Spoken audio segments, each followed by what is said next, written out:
한 주간도 건강히 잘 지내셨습니까? 코로나 확진자가 점점 더 많이 늘고 있어서 우리의 모임이 또 더 조심스럽기도 합니다. 그러나 우리가 일상에 지치는 것은 어쩔 수 없지만 또 하나님이 주시는 은혜와 또 소망까지 잃어버린다면 우리에게 정말 이 시대에 어떤 힘이 있을 수가 있겠습니까? 어려운 중에도 우리를 또 모이게 하셨으니 이 시간에 우리의 마음과 뜻을 모아서 하나님 앞에 우리의 참된 소망이 주님께 있음을 고백하며 믿음으로 나아가는 그런 은혜의 시간이 되기를 원합니다. 다 같이 자리에서 일어서셔서 예배 드리시겠습니다.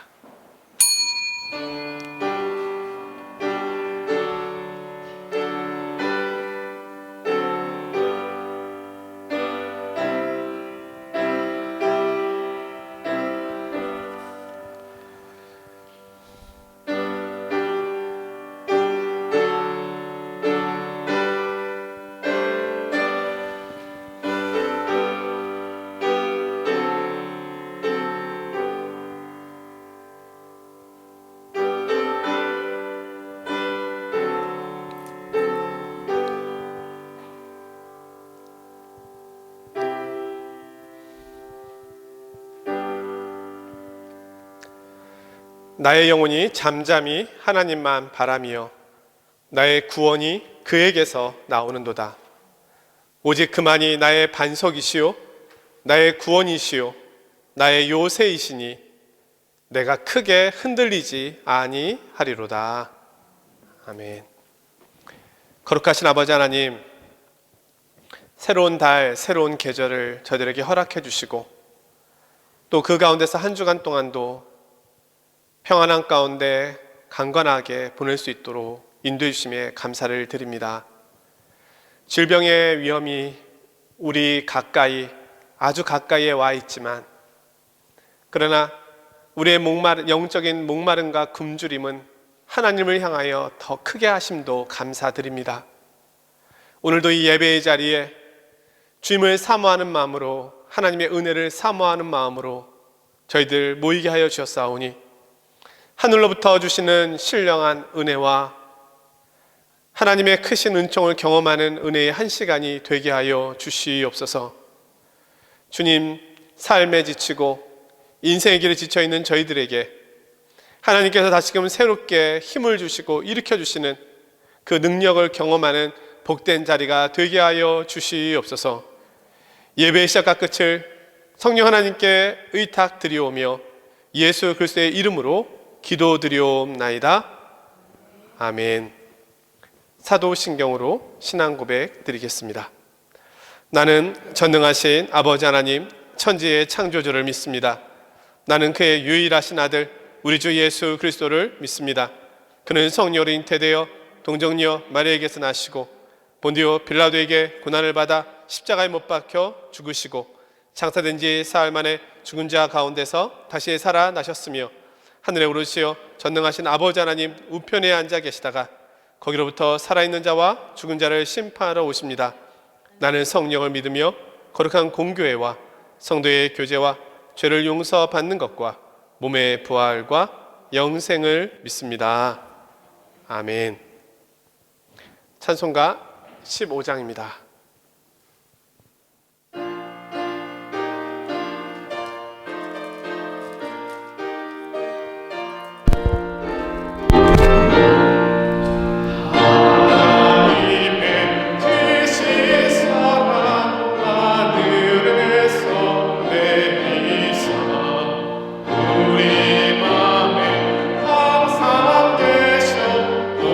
온전하게 하소서.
영광으로 천국까지 이르러 크신 사랑 감격하여 경배하게 하소서.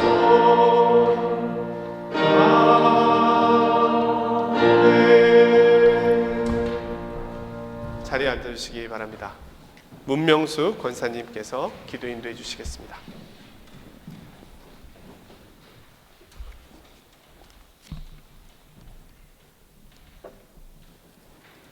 하나님 아버지, 오늘도 주님의 날을 맞이하여 이 자리에 함께 나와 예배드릴 수 있음을 감사드립니다. 고국 대한민국의 비대면 예배로 텅 빈 예배당에서 선포되는 말씀을 보며 이렇게 함께 모여 공동체가 한 마음으로 예배드림이 얼마나 감사한 일인지를 다시 깨닫게 되며 오늘 이 예배를 마음을 다해 삼위일체 하나님께 드리는 예배가 되기를 진정으로 소망합니다. 아멘. 코로나로 근심과 두려움, 염려에 움츠러들어 저희 위치를 잊고 무기력하게 보낸 시간이 벌써 7개월이 넘었습니다. 성령님께서 박인찬 목사님을 담대히 붙드시고 그 입에서 선포되는 말씀으로 저희가 새 힘을 얻어 지난 시간의 두려움을 떨치고 일어나기를 간절히 기도합니다.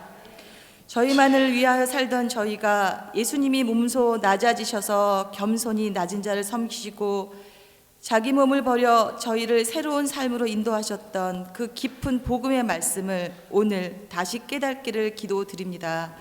다시 하나님의 마음과 눈으로 주변의 어려움을 함께 돌아보고 아파하며 위로할 수 있는 넉넉한 마음을 가지고 이 자리를 떠나고 또 그런 믿음으로 삶을 나누는 자들이 될 수 있도록 기도드립니다.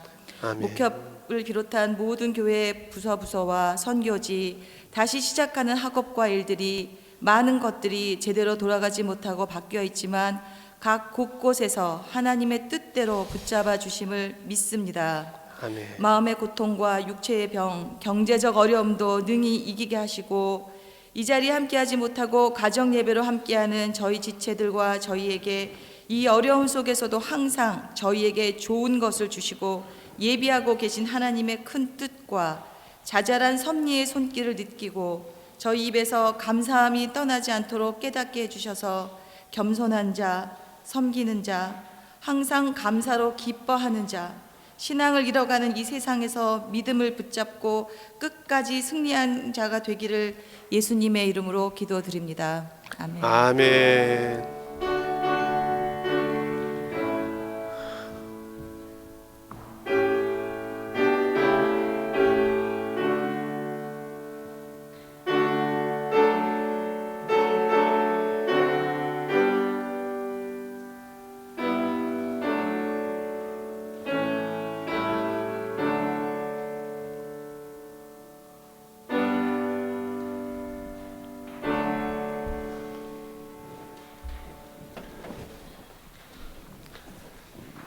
하나님께서 오늘 우리에게 주시는 말씀은 다니엘서 7장 13절 14절입니다.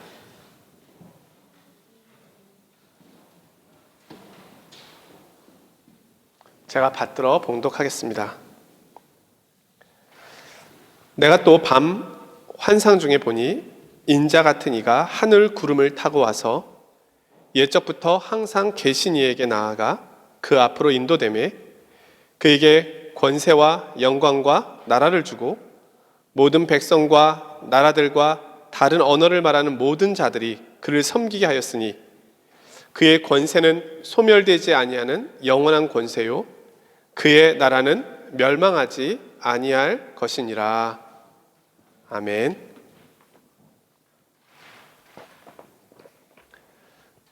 그리스도인은 두 나라의 시민으로 살고 있습니다. 이중 국적자라고 얘기할 수 있습니다. 하나는 하나님 나라의 시민이요, 또 하나는 이 세상 나라의 시민입니다. 그러하게 그리스도인은 세상에서 살고 있지만 세상에 속하지 아니한 독특한 존재 양식을 가지고 있습니다. 그리스도인은 하나님 나라에 대한 책임이 있습니다. 또 뿐만 아니라 이 세상 나라에 대한 책임도 있습니다. 왜냐하면 이 세상 나라도 하나님의 것이기 때문입니다. 하나님께서는 예루살렘만을 통치하시고 다스리시는 것이 아니라 온 우주와 온 나라, 모든 만물을 다스리시고 계십니다. 이 두 나라의 시민으로 어떻게 우리가 균형을 잡고 살 수 있을 것인가? 그것이 사실 우리 그리스도인의 늘 큰 고민이기도 하고 때로는 긴장감을 일으키는 부분이 되기도 합니다.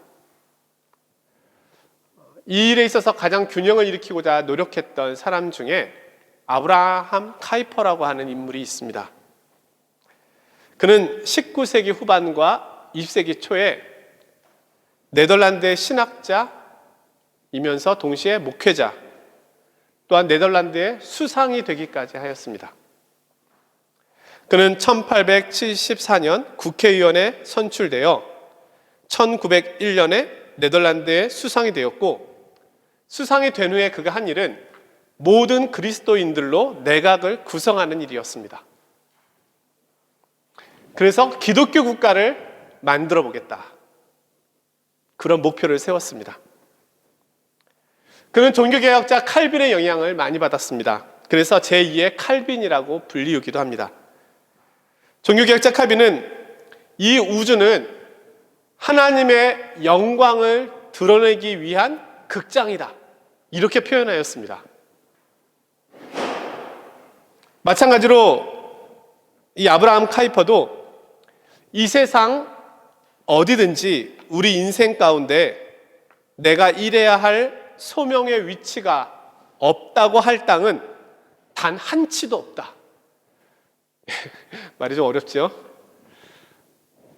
그러니까 이 세상에서 내가 소명을 가지고 살아야 살 수 있도록 하나님께 나를 부르셨다, 이렇게 이야기를 하고, 학교, 산업, 과학, 예술, 기타 사회 기구들 가운데서 각자의 위치에 따라, 처지에 따라, 형편에 따라 하나님께 영광을 돌려드리기 위하여 최선을 다해 살아야 한다고 이야기를 하였습니다. 현재 네덜란드에 있는 자유대학은 국가로부터 자유로운 기독교 교육을 하기 위하여 그가 세운 학교이기도 합니다. 그가 선거운동을 할 때 그가 속해 있던 당에서 만들었던 모토가 있는데요, 기도하라, 그리고 열심히 일하라. 이것이 그의 당의 목표였습니다. 그는 수상직에서 내려와 작고하기까지 전 영역에서 하나님의 주권이 인정되도록 힘썼습니다. 지금도 수많은 학자들과 연구하는 사람들은 그의 영향력을 높게 평가하고 그를 계속해서 살펴보고 있습니다. 그런데 주목해봐야 또 한 가지는 아브라함 카이퍼 이후의 네덜란드의 모습입니다. 그가 작고한 이후에 과연 네덜란드는 그가 그렇게 꿈꿔왔던 기독교 국가가 되었을까요? 그리스도인들로만 내각을 구성했는데 과연 거기에는 하나님의 나라가 이루어졌을까요? 결론적으로는 그가 꿈꾸었던 성경적인 이상 국가가 만들어지지 않았습니다. 뿐만 아니라 아브라함 카이퍼가 작고한 후에 그가 세웠던 여러 기독교 단체들이 힘을 잃었습니다. 힘을 잃은 것을 넘어서서 세속화되기 시작했습니다. 또한 자유주의와 후기 현대주의 사상의 영향 속에서 네덜란드는 지난 세기 후반에 동성애, 낙태, 안락사 이런 문제들에 대하여 깊은 관심을 갖게 되었고, 세계 최초로 이러한 비윤리성을 법적으로 인정하는 나라가 되었습니다. 자, 아브라함 카이퍼의 이러한 노력과 그가 살았던 생애는 우리에게 몇 가지 질문을 던져줍니다. 과연 인간이 살고 있는 이 세상에 이상적인 통치라고 하는 것이 존재할 수 있는가? 그리고 또 하나는 그 이상적인 통치가 지속될 수 있는가?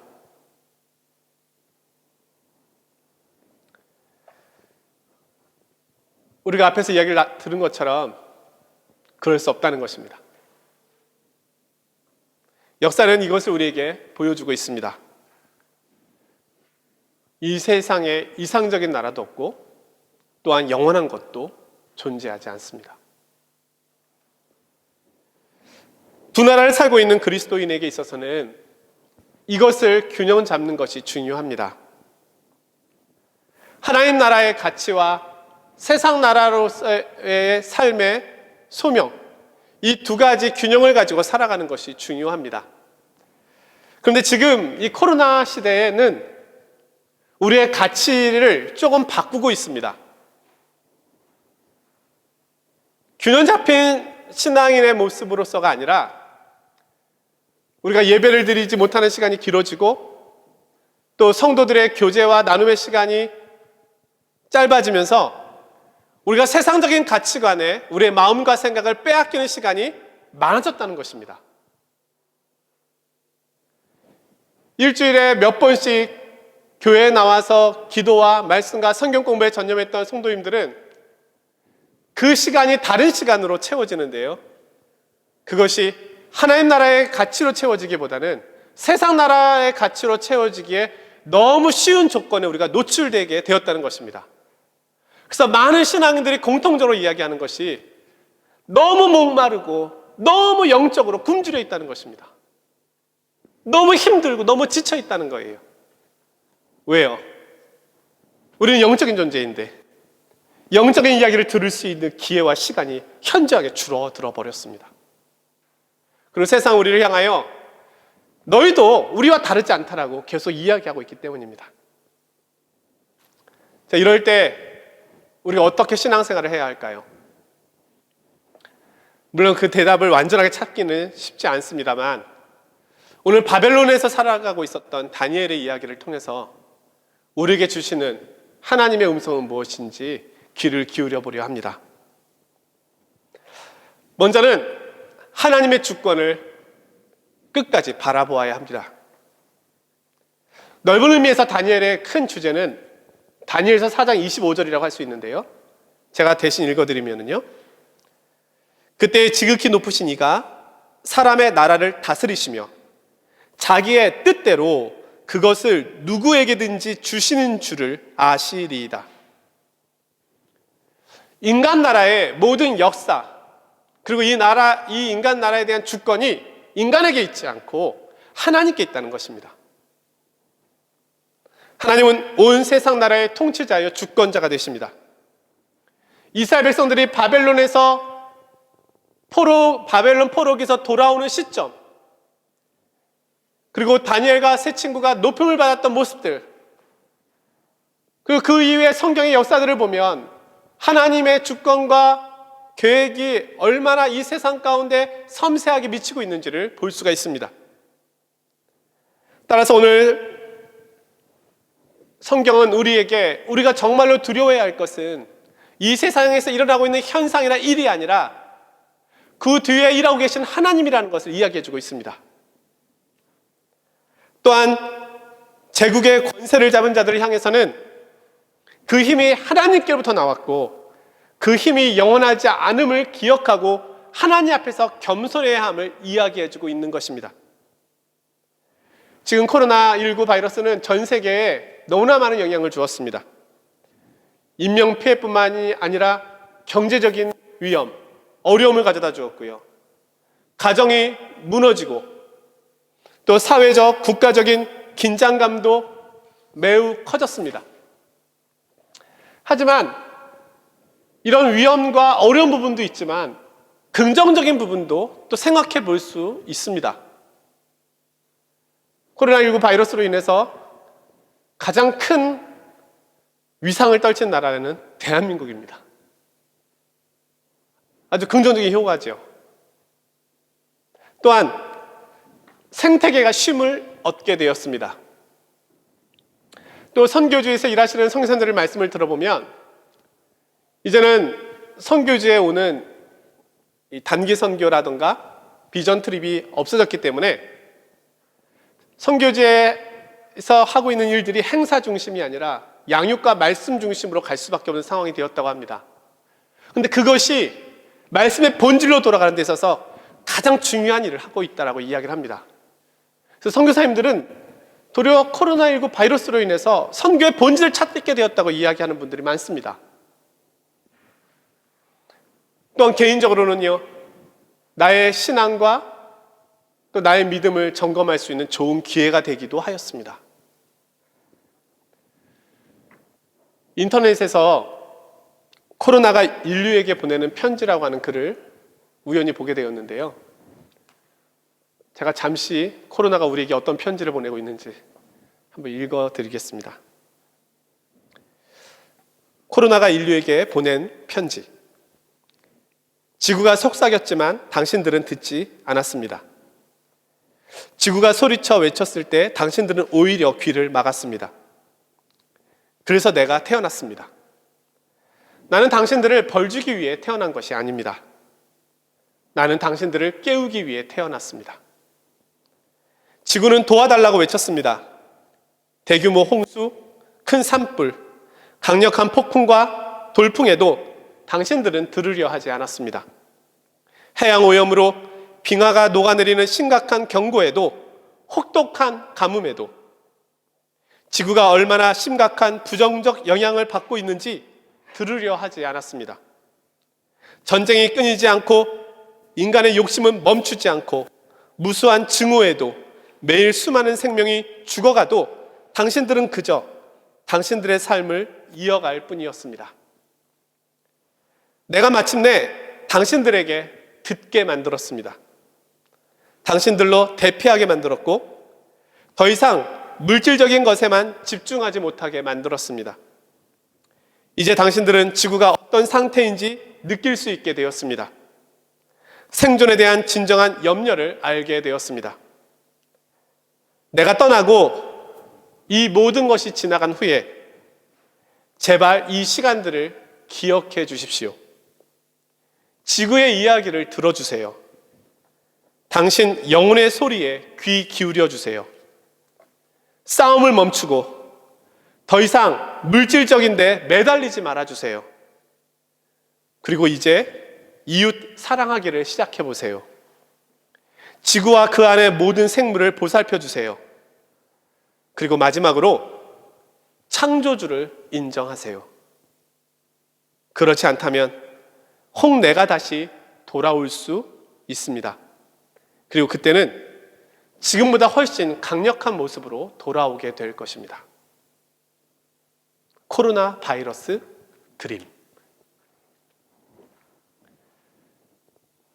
자, 하나님의 주권을 우리가 인정한다면 코로나19 바이러스 속에서 분명 우리에게 말씀하고 계신 하나님의 음성도 우리는 인정해야 하겠습니다. 그리고 귀 기울여 들을 수 있어야 하겠습니다.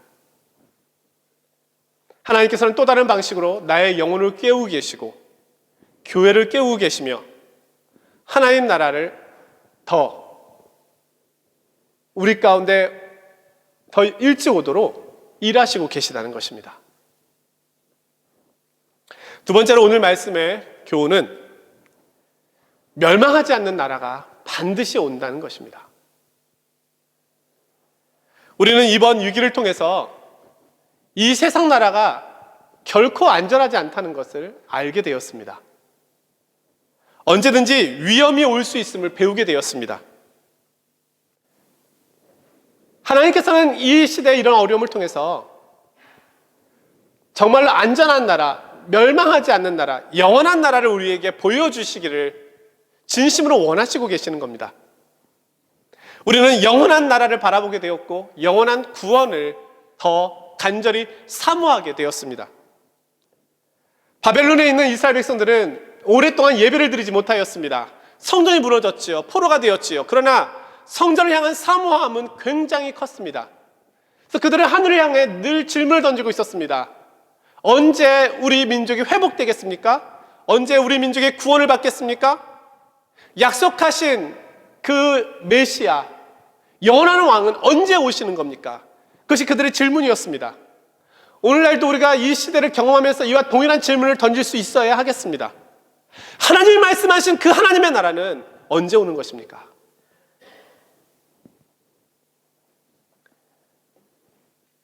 하나님께서는 그러한 질문을 던지고 있는 이스라엘 백성들에게 다니엘을 부르셔서 환상 가운데 말씀해 주셨습니다. 그것이 오늘 우리가 읽은 본문입니다.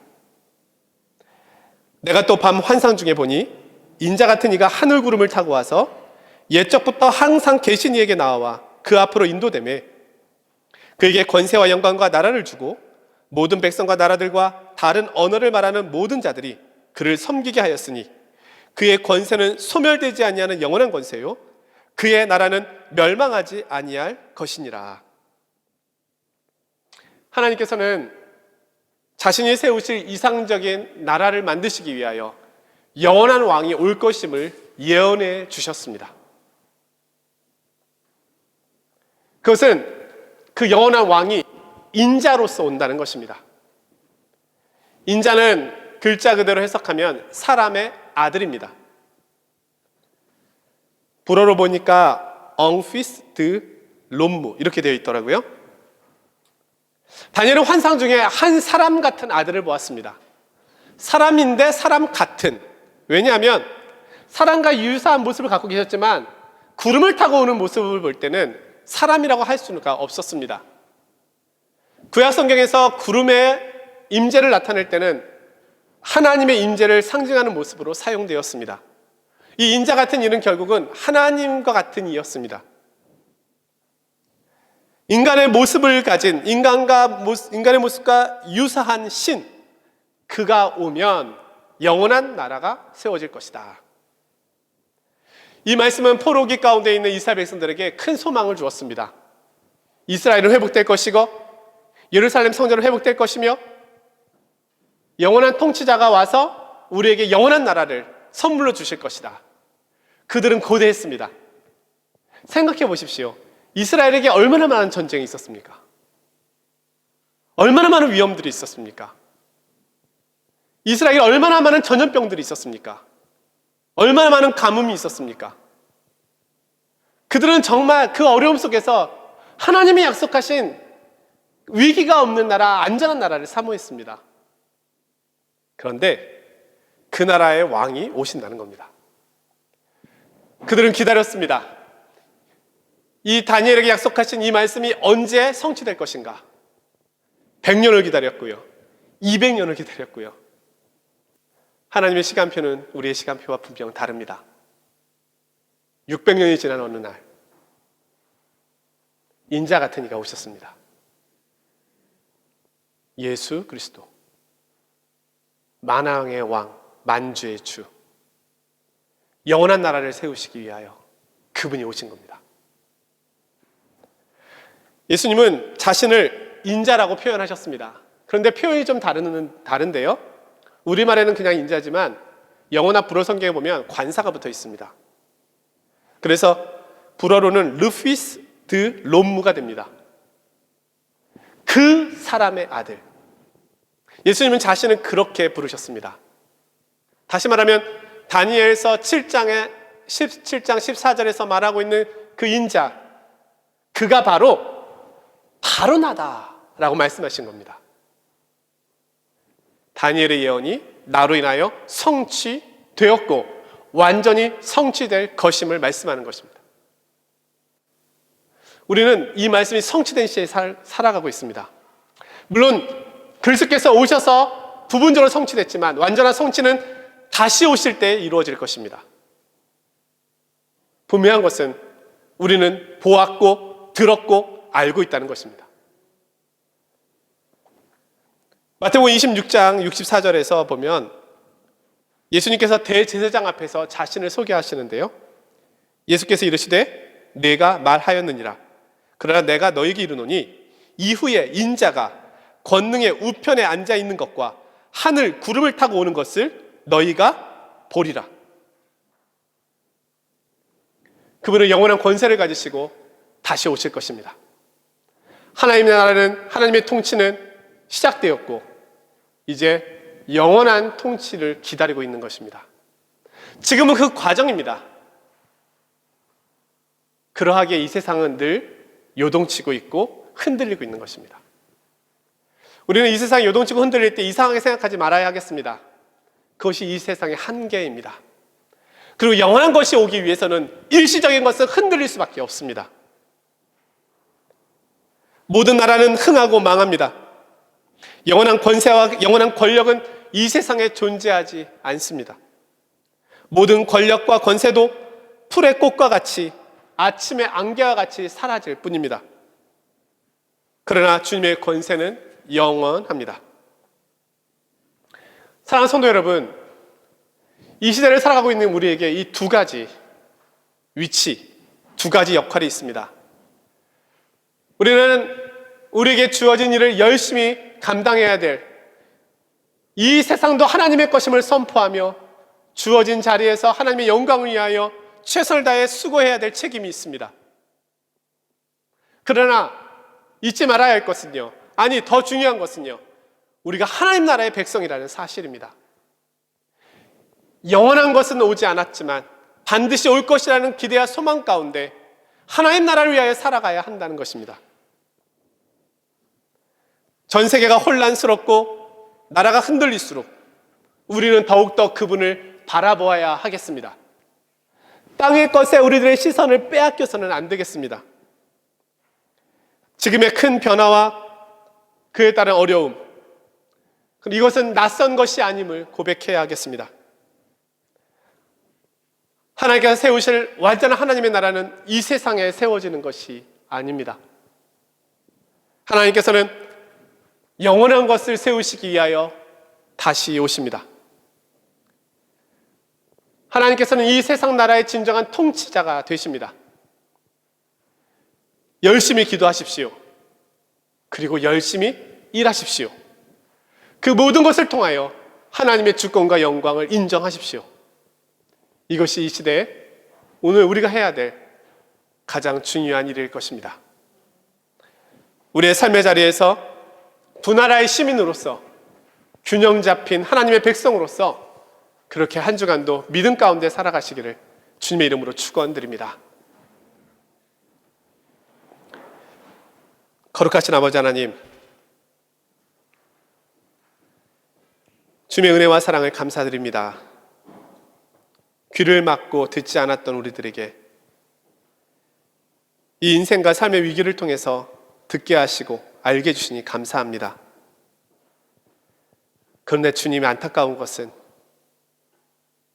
이렇게 들으라고 말하고 있지만 여전히 듣지 못하고 있는 우리들의 현실이 있다는 것입니다.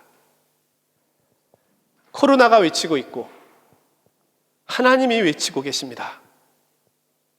하나님, 땅의 백성으로 우리에게 주어진 삶의 자리에서 살아가지만 그러나 우리가 영원한 하나님의 자녀임을 잊지 않게 하여 주십시오. 진정한 가치를 빼앗기지 말게 하여 주시고 어디에 있든지 무엇을 하든지 주님의 영광을 위하여 주신 삶을 최선을 다해 살아가는 삶의 자리가 되게 하여 주시옵소서. 주님, 저희들에게 힘을 주시기를 원합니다. 은혜를 주시기를 원합니다. 넉넉히 감당할 수 있도록 주님께서 붙잡아 주시기를 원합니다. 그러한 한 주간 인도하여 주시옵소서. 예수 그리스도의 이름으로 기도드리옵나이다. 아멘. 우리 찬송가는 620장입니다.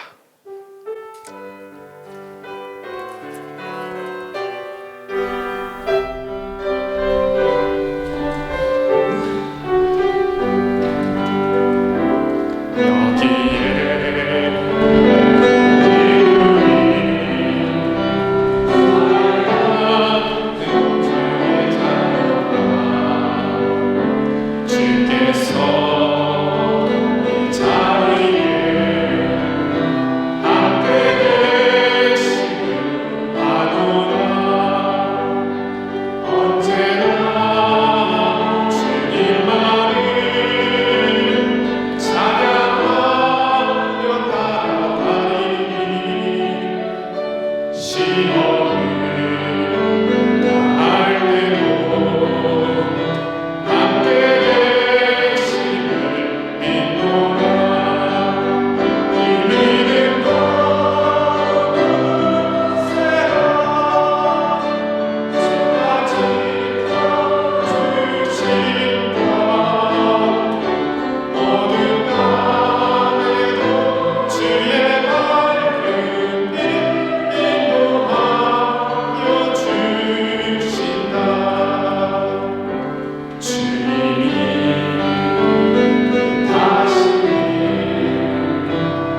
아니죠?